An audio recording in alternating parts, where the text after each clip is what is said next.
did not get to, and that's the legacy of the New Deal. The legacy of the New Deal. I totally did not get to this in class in this period. I wanted to make sure I got it.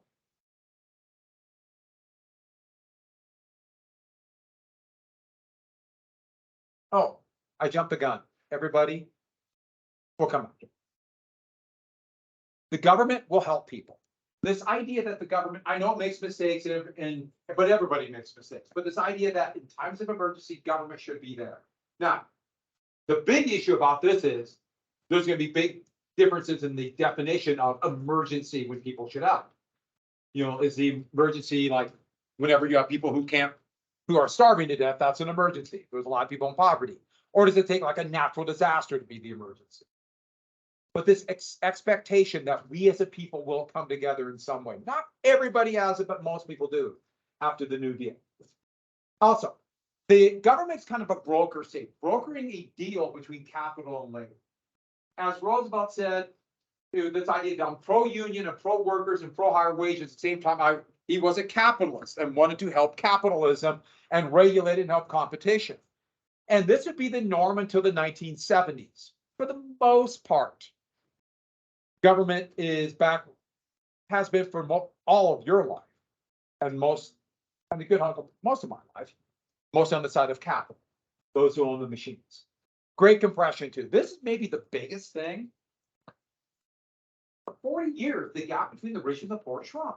It had never done this in history for a sustained period, except for this era.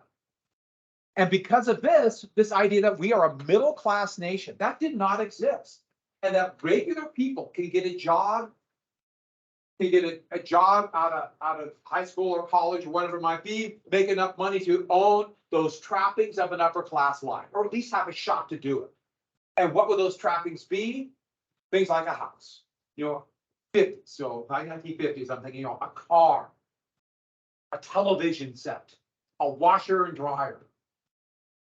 That was a big deal. If you've never had a washer and dryer, you know what a big deal that is.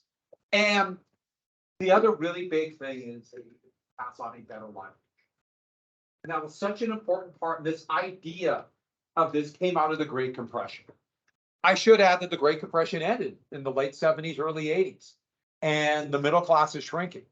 And so it is not quite this way. But don't forget, it's important to understand that people my age and younger than me, when we grew up with this was the norm.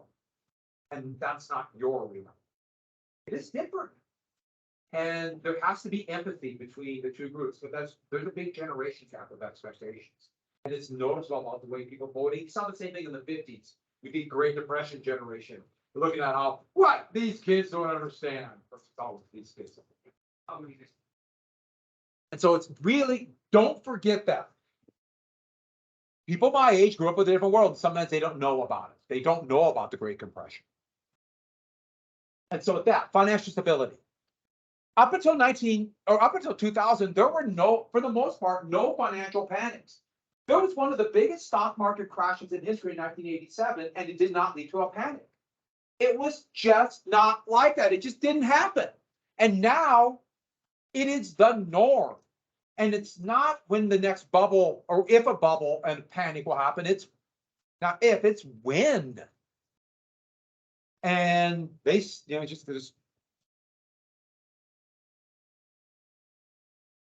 one party is completely opposed to financial regulation and the other one is split. The Democratic coalition would dominate politics, the Roosevelt coalition to the 1970s. Democratic Party dominated. And partially they blew themselves up. Partially there are issues about a conservative backlash against women's rights, civil rights that exists to this day. And so, and this concept of the imperial presidency. The president got so powerful. And we see it today. The president just has immense power. Remember, the United States has not declared war since 1942. That's immense power in the hands of the presidency. And so let me backtrack one thing I totally forgot. I have to mention really quick the Dust Bowl. The Dust Bowl, sometimes it's called the Dirty 30s, this massive ecological disaster that happened across the Great Plains. Where literally because of no soil conservation and drought, the soil just blew away. The topsoil disappeared, and you could tell where the topsoil was coming from. If the soil came from, like the darker it was from Kansas, lighter Oklahoma. Here's Kansas right here. That's shoveling out the fence post because of the sand of the dirt. And so making the farming situation even worse. And this concept of soil conservation, in fact, the first major soil conservation act in American history, as they were debating the bill in Congress, dust from Kansas was floating down and covering the papers on the desks of the members of the House and the Senate. Dust was landing on ships at sea, it darkened the sun in Europe. This dust bowl is that bad. And what that's going to lead to are hundreds of thousands of migrants. And these small farmers just disappear. The beginning of the end of the small farmers will really be happening with this farm depression. So many will leave Oklahoma, they'll be called Okies. So you might have heard that term. And you can imagine as they went to various places, they want them there. Stay out, keep moving. We have our own problems.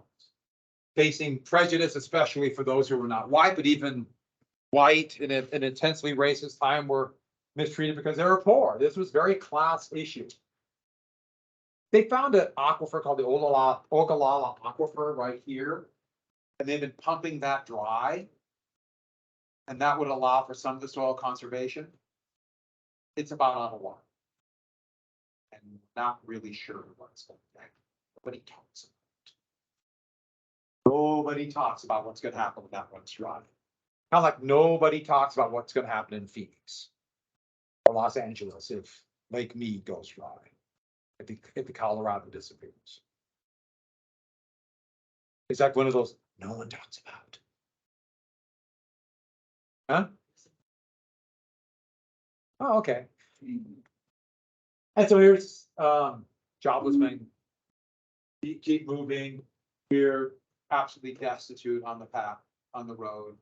And we have a homeless crisis now. Housing is so expensive. So, what is an emergency? Some of you've seen the WPA sent out photographers. Some of you might have seen this picture set.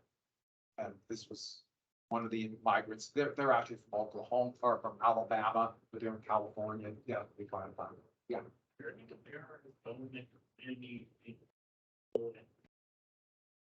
Las Vegas, they put their own.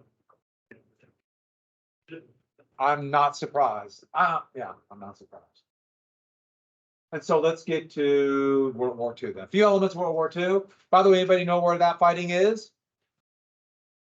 That's a place called Mount Suribachi right there. That's on an island called Iwo Jima. We'll get to that. We have to talk a little bit about that. So we talk about fascism.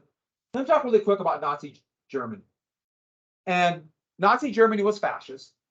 By the way, Nazi Germany, National Socialist, even though the mortal enemy were socialists. But this was very intensely anti-Treaty of Versailles. They wanted revenge. And the first thing Hitler did is rebuild Germany through Russia. Hitler's going to become so popular in Germany, it's hard to even comprehend. Which also just, it's kind of disgusting. But he also understood. Get people back to work, make people feel good about themselves. He got the credit. Even though he was shockingly lazy and did nothing, except read articles about himself. They're also intensely anti-Semitic, anti-Jewish, and their goal was to force Jews out. In 1934, Germany would pass, well, let me rephrase that. They created a dictatorship, and so they ousted the democracy. And Hitler would pass, the Nazis would pass the Nuremberg laws, which took away most legal and political rights of Jews. And then in 38, 38, wars on the horizon. A massive pogrom was engineered by the Nazis. Pogrom, just an attack on Jews, an organized attack on Jews. They broke so many shop windows, it was called Kristallnacht, the night of broken glass. That's what that means. And those were the forced the small Jewish population out. slightly over 1% of the population of Germany were Jews. And most of them were very assimilated into German culture. But that also made them ideal scapegoats. There's not many to find. And about half would leave. The United States would not take it. Remember the National Origins Act of 1924. Most of them fled to Poland, which is a tragedy coming. Yeah. Oh, I've heard that a lot of Donald Trump's political career is very similar to Hitler's early career. Is that true or a political exaggeration? Totally false. Yep. Yep. Donald Trump inherited a lot of money. We can real estate more. Oh, I assumed it was a political exaggeration. Yeah, total exaggeration. People say that just to. Yeah, I mean, yeah, that's it. And then the German Nazi ideology was getting land, especially in the East. They had a vision of a kind of a agrarian society. And to the East, especially in areas like Czechoslovakia and Poland, where they're ethnic Germans, but they really want the land in the evil Soviet Union because they're communists. In fact, the thought was that they would either work to death or force westward the people who live. That was the plan. They're very imperialistic. They very much idealized. In fact, Hitler talked about how the United States settled the West, and that's what he wanted to do in the Soviet Union. And then 1935, they began to rearm. That would have been the time. That was a peace. Let them rearm. But Munich, everyone they talk about. And so Hitler began to expand. Finally, the Treaty of Versailles, they took Austria. But then let me get to the biggie. We have Czechoslovakia in 38. We talked, that's why I want to make sure you have in your notes, right? So let's get to, we know the Axis powers. Everyone get this in your thing, Germany, Italy. And the main organizing principle was anti-Soviet, anti-communist. Here's Mussolini. Italy, though, was still relatively weak and disunified. And so Italy never really developed into a very strong power despite Mussolini's bluster. Here's Emperor Hirohito. Even though he had little actual power, it was run by the military.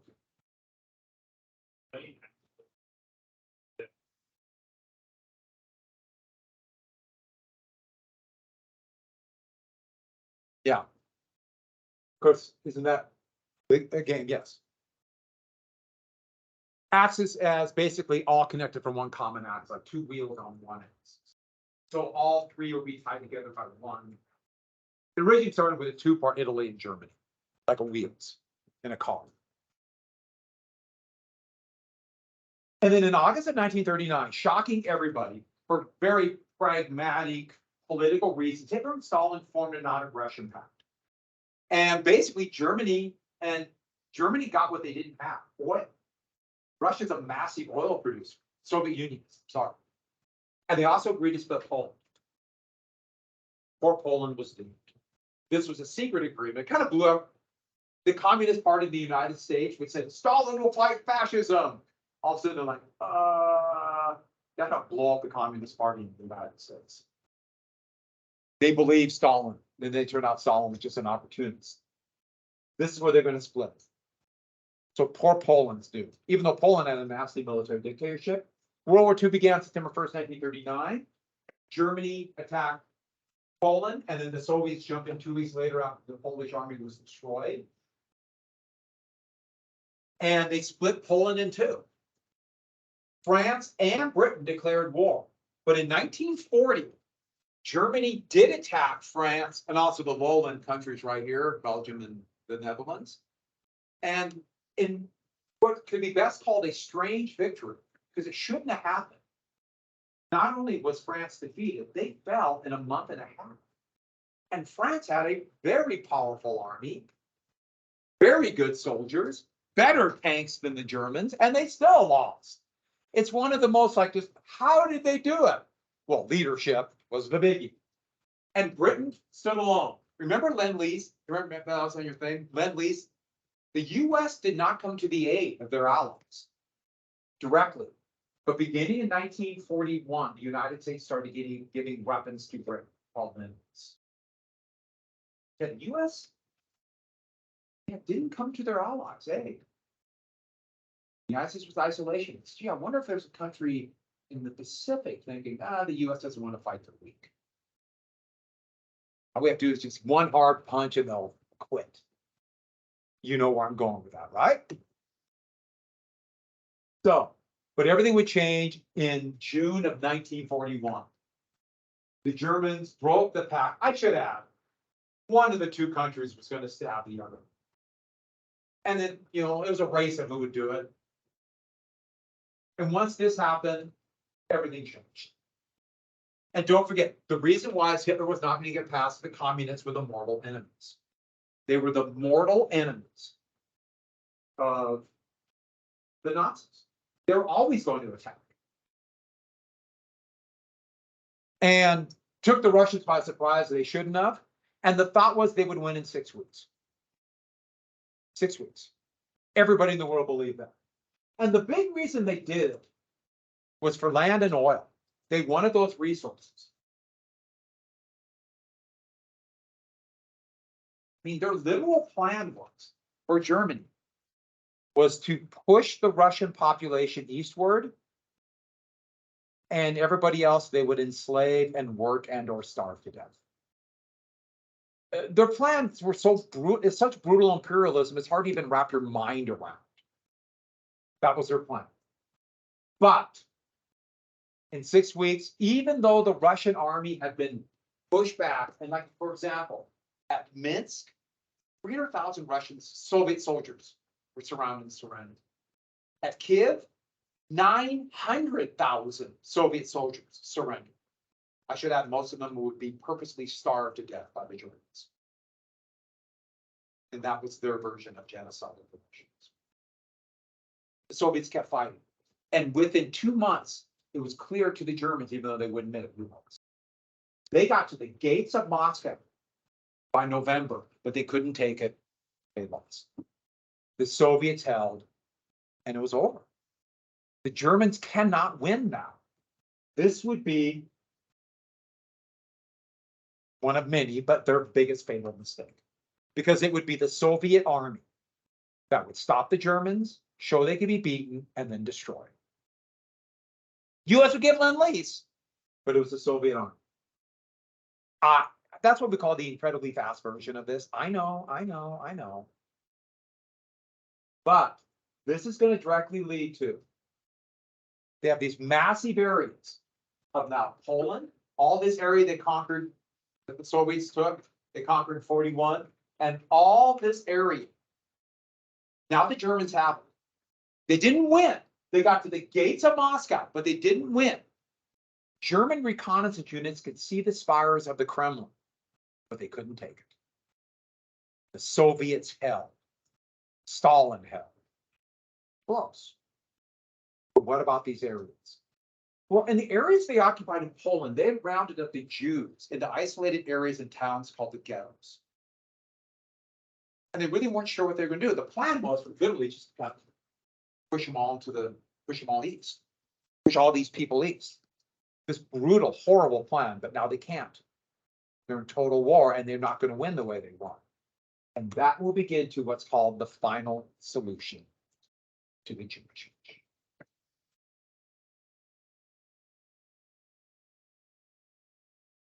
This is another one of those that should make the hair on the back of your neck stand. That's what the United States said. The United States citizens said about American Indians. They call it the Indian question.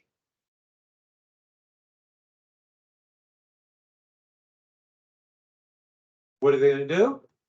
Hitler tried to turn this from an imperialistic invasion of the Soviet Union into, this was always a war against the Jews and the largest population of Jews in the Soviet Union. So we're going to stop international Jewry, and this is a measure of total war. And these are Jews being rounded up. So he turned the goal of the war and this started happening. There wasn't a meeting per se in that summer of 41. It just became policy.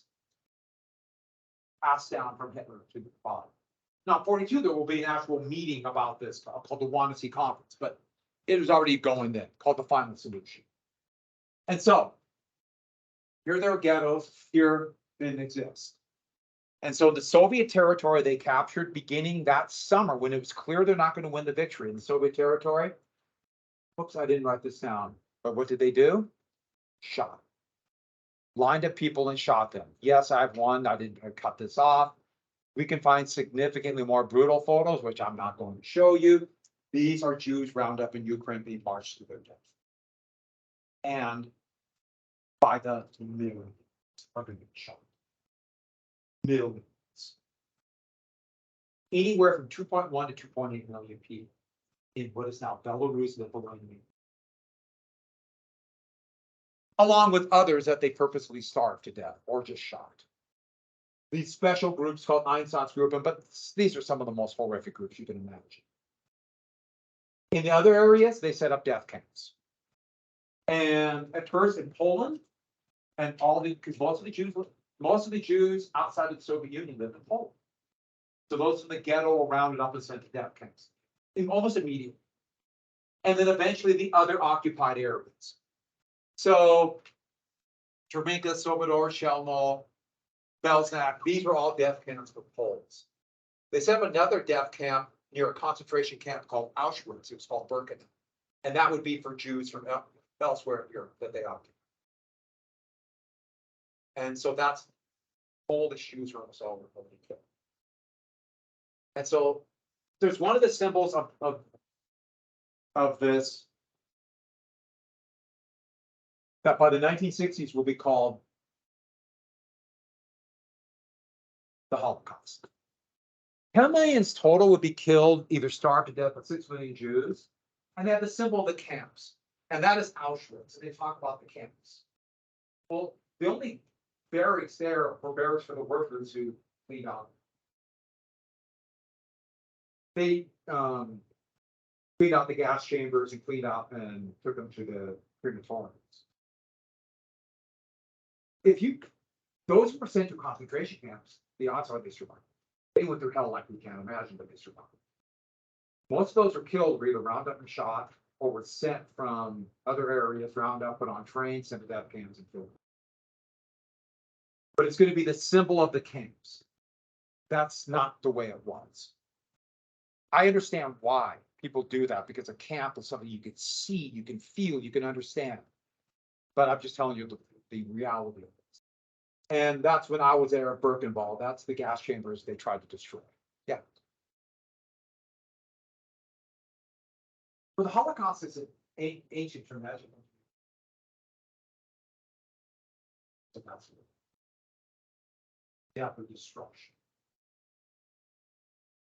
And so that nobody really talked. I mean, I'm not kidding. It's so weird to think about it. No one meant it's just like everyone tried to forget. But a combination of going out of the blue about changes in the 60s, but also very active policies about a brand new country of Israel. About people who know. Yeah. Didn't like they were killing into like the Soviets and the Jews wiped out the world's like Say it again. why did they also like the they were going to college? They did not. Why did they kill French people? Yeah, it's like just seems like every place they occupied they were killing.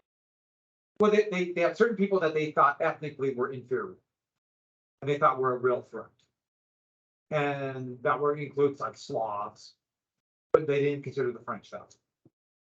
Even though they did starve hundreds of thousands to death. That's Auschwitz, Birkenau. And those are people lined up and they're all duped.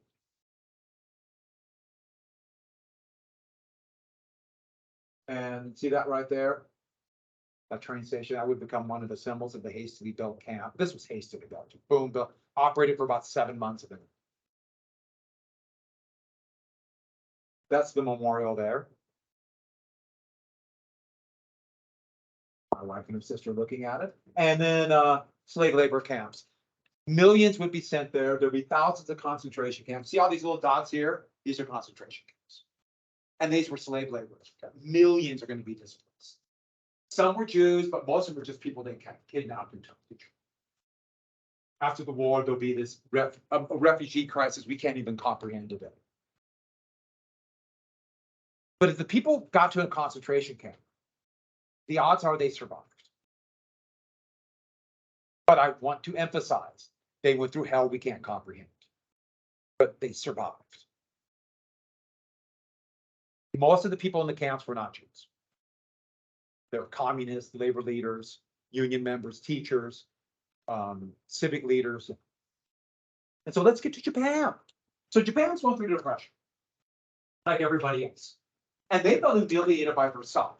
And one of the big issues Japan had was a lack of resources. They had to import everything, especially oil.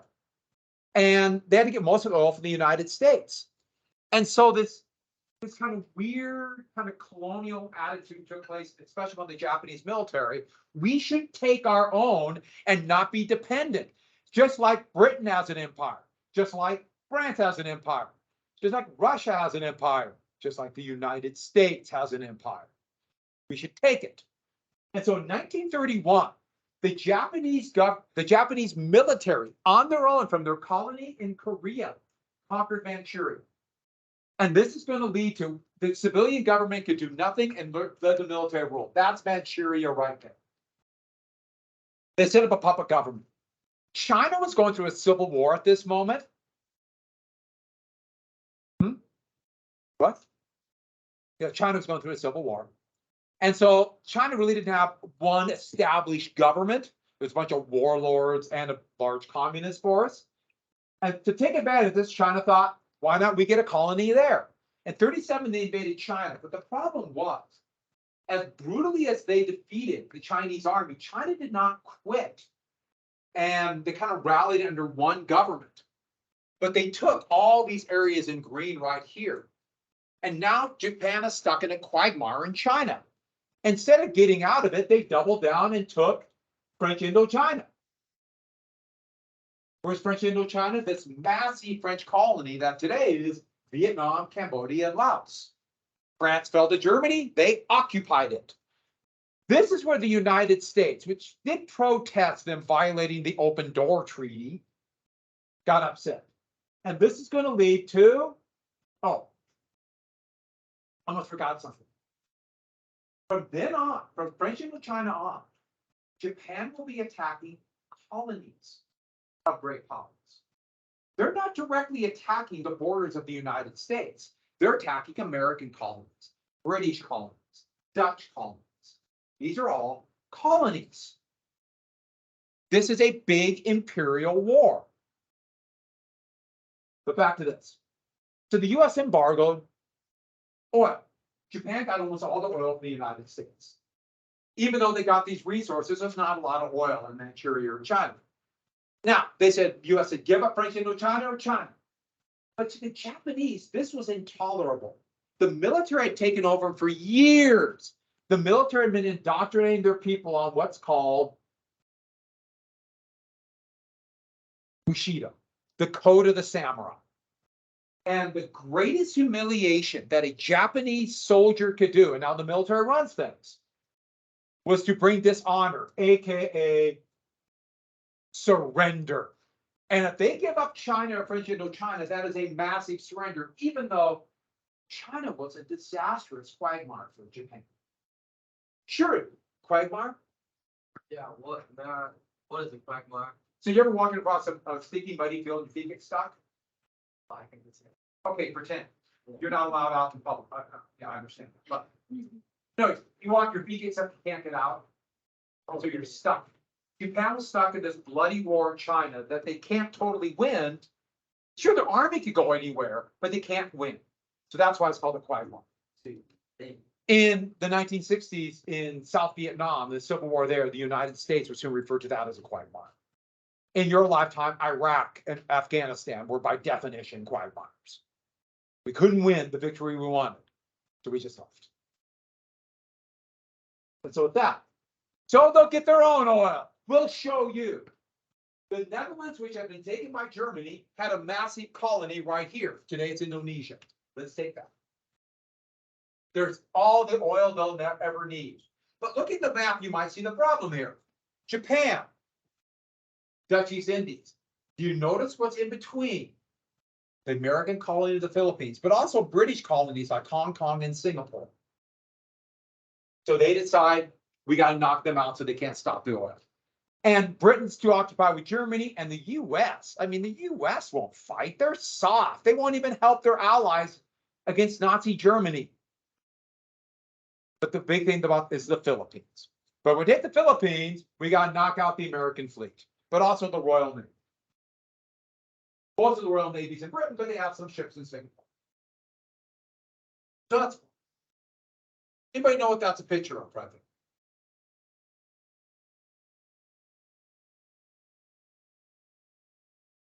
The US moved their Pacific fleet after the Japanese took French Indochina from San Francisco and San Diego to the American colony of the Hawaiian Islands, and that's Pearl Harbor. Remember, that's a colony. The US took it in 1898. So their plan was they're going to attack all these places, but do a daring attack on the Hawaiian Islands, knocking out the American Pacific Fleet. The Americans will just take it. And that will lead to Pearl Harbor, December 7th, 1941. And the plan was just for a raid. All the main heavy Japanese carriers, 6 of them, will do a surprise attack. So knock out the American ships. And they did sink 4 battleships, that's BBs. But they didn't get the American aircraft, which would be decisive later. But the Americans didn't quit. The Americans were furious and wanted what? Revenge. That's the Arizona blowing up in the ammunition. 2 of the ships are still at the bottom of Pearl Harbor. One, they're both memorials. Arizona's the biggest memorial.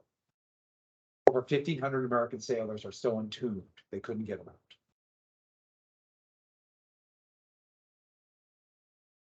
But the United States declared war.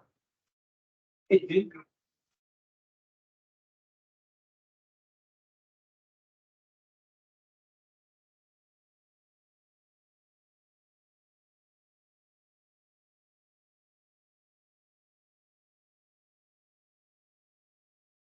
But 2 days after that, Germany, for reasons that it's so hard to explain, it's hard, it's just like, Hitler, wow, it's Hitler delusion the whole time. Germany declared war on the United States, just as their main army was stopped and being beaten in front of Moscow. Their plan had failed. They're not going to win the war they want. So they've lost, in essence, their main element of the war. And the United States has already decided if there's war, Germany first. Germany's a bigger threat.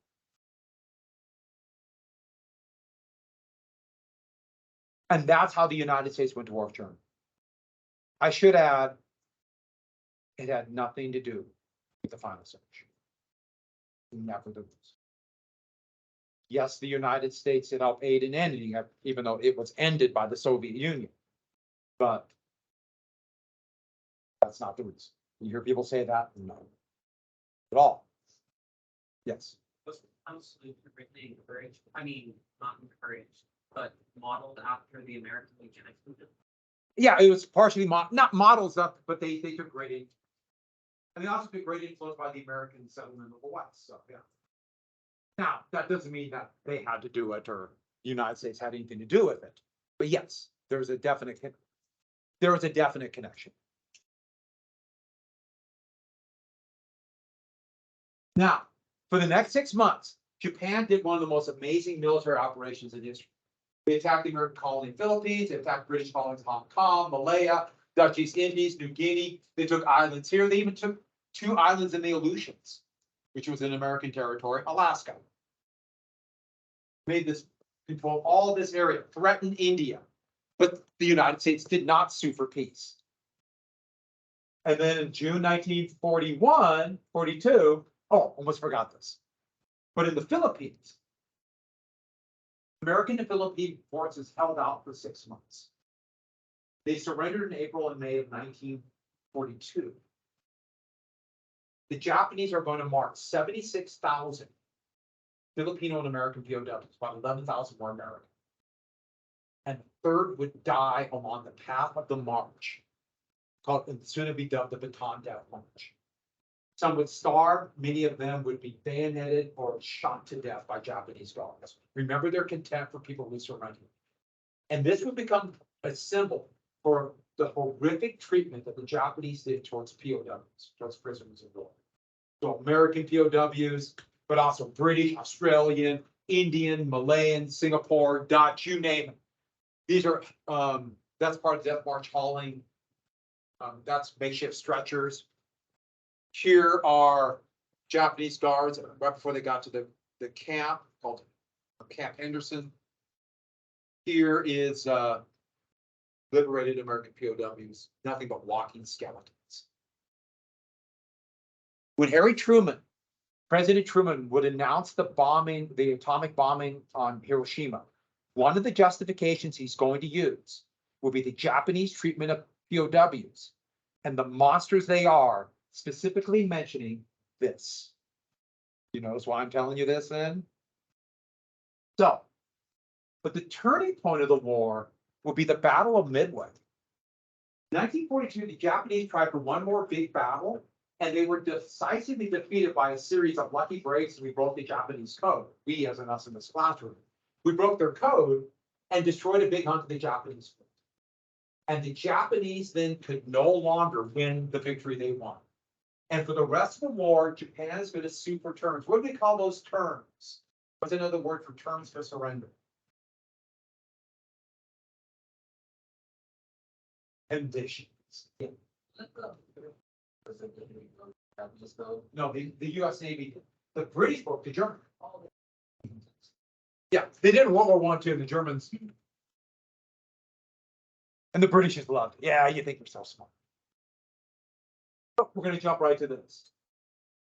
And so the two big turning points in the Eastern Theater would be the German army stopped at the gates of Moscow, and then the German army was destroyed in the last major German offensive, in the second to last German major offensive east, right here at a place called Stalingrad. And it showed that the Germans could be beaten. And this will eventually lead to, in 43, the build of supplies, the winter of 43, 44, winter, a series of titanic German counteroffensives. Stalingrad and Moscow.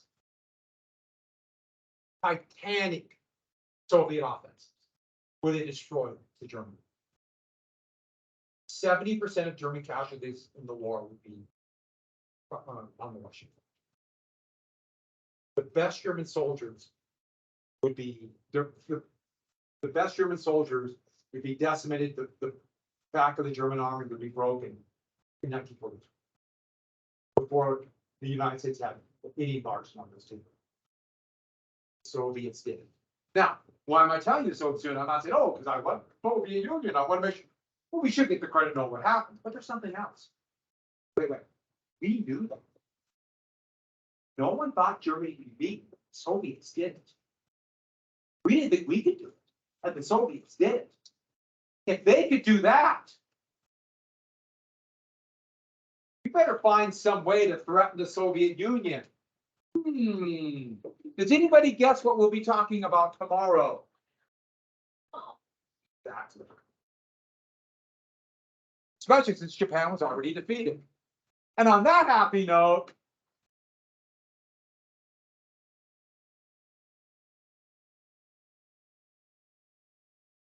why? Crack. Wasn't the meet going to be Tuesday? Oh, we had one on Fridays. That's what it was. That's what it was, yeah. But the husband was like, yes.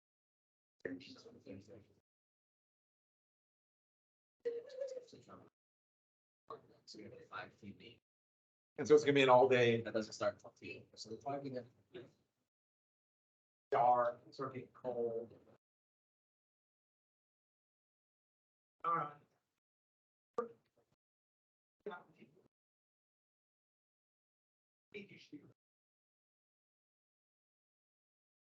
Oh,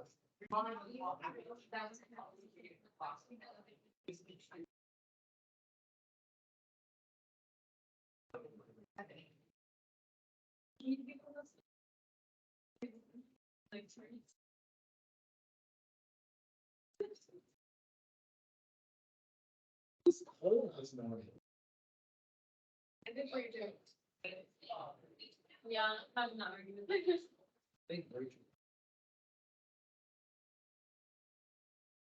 You ready? Decided? Do you guys have softball on Thursday? Yeah. I don't know, I think it'll be for this. Thank you. Yeah, I think we're thinking that. If you have to be half, we'll figure out, not a big deal. Remind me tomorrow though. All of you, remind me tomorrow to be a couple things about the DB. I want to make sure everyone hears, just in case you're gone.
Oh, that was.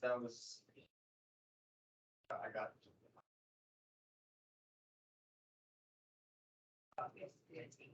Oh, it was.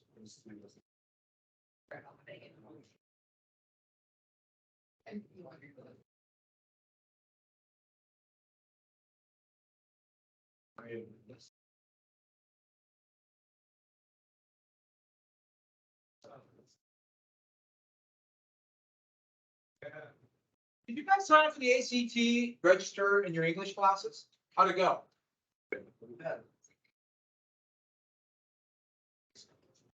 So it worked okay when you guys did it?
Okay, everybody, take out that chart for World War II. And there's a couple things I have up here for fascism. Make sure you have at least elements of this for fascism. I know you read about it, but and I mentioned in class, but I started thinking about first period. I want to make sure we get this. You know, right-wing authoritarian. And I know it's just right, left, it's political spectrum, and that can be overused a lot, but I should add when Hitler and Stalin formed their pact, boy, did that blow up communist parties everywhere. Very social Darwinistic, intensely anti-communist, anti-socialist. What's that? Interesting. Like quiz. Oh, yeah. We have major quiz. There's no making it up. Everyone got 1,000%. Good luck going back to second grade. Wow, that was cold, wasn't it? No, I just gave time to work on this.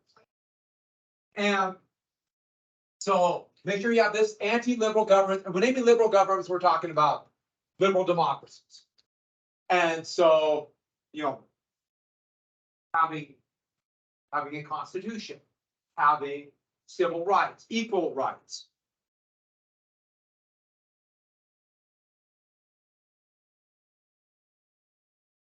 They're anti-communist, anti-labor union, so big business loved them. Militarism, imperialism. Those are the main, very, I should have one more thing, they're very manly. One thing about fascism, it is intensely manly.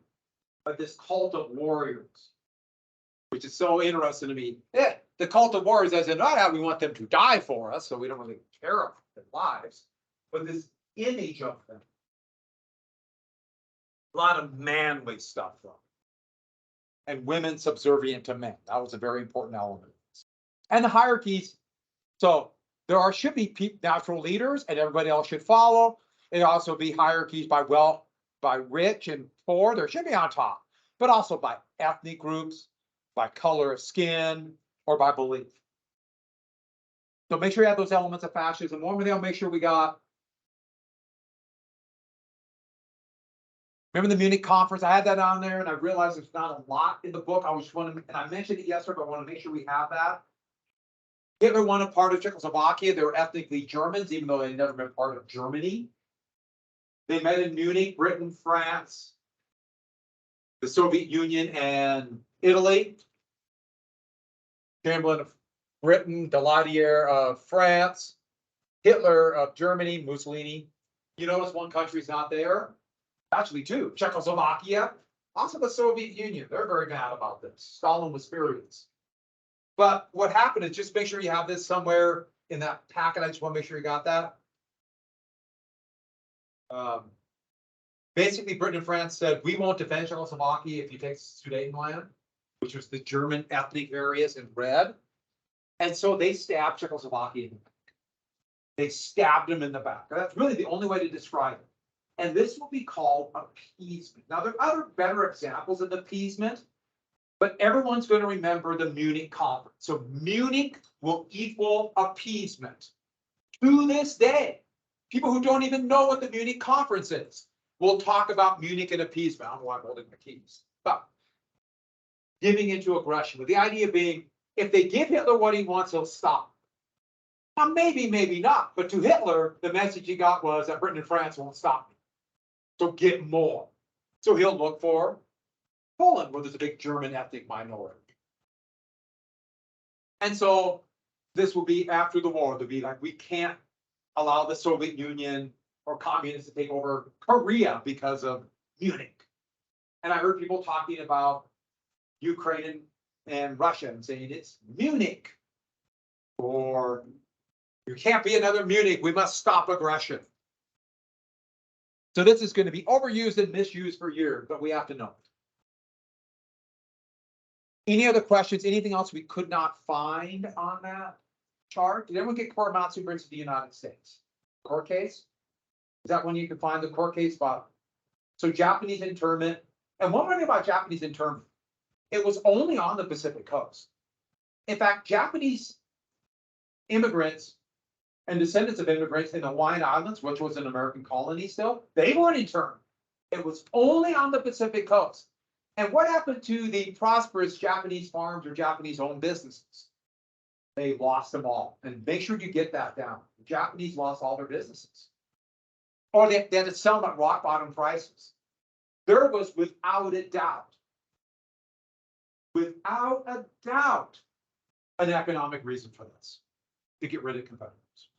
And that makes it just even more awful, but also shows you how war madness and total war can happen everywhere. And they're going to be put in concentration camps. Any other ones we could not find? Any ones at all? Yeah. On unconditional surrender, what's it? For unconditional surrender, the big one is that the United States and Britain said they will accept nothing but unconditional surrender from the Axis. What countries are the Axis powers? Germany and were the Axis powers? Italy. You did not know that. You have to know that. That's. Oh, one more thing. I think I put down the Axis powers. They unified anti-communism. Anti-communism. That's why they unified. Anti-Soviet Union. But back to unconditional surrender. Britain and the United States said to accept nothing but unconditional surrender from the Axis powers. No condition. They must totally surrender, then the winners decide their fate. They didn't want Stalin, the leader of the Soviet Union, to come up with conditions or terms of surrender with Germany to end the war. So we're telling Stalin, we're not doing much, but we promise we will soon. The problem with unconditional surrenders, and that's what we have to get down for unconditional surrender. The United States will now be stuck with it with Japan. Everyone got that? We're gonna be stuck with it with Japan. Or any other questions? Any other questions? I'm gonna fill in a couple things about the Holocaust, a couple things about the war. I'm gonna grade this and get it back to you as soon as I can. But most of you guys worked really hard on this. I'm gonna reward you immensely for this with a hearty handshake. Mr. Larson, to come down and shake each of your hands. Yeah, I know, big time. You won't want to wash that hand for a while. All right, put your name on it, and I'll get it back. But I'm obviously knowing that you did the notes on your own, you're using your own shorthand. I want you to use your shorthand. So I will give you, the bit, as long as you are working and I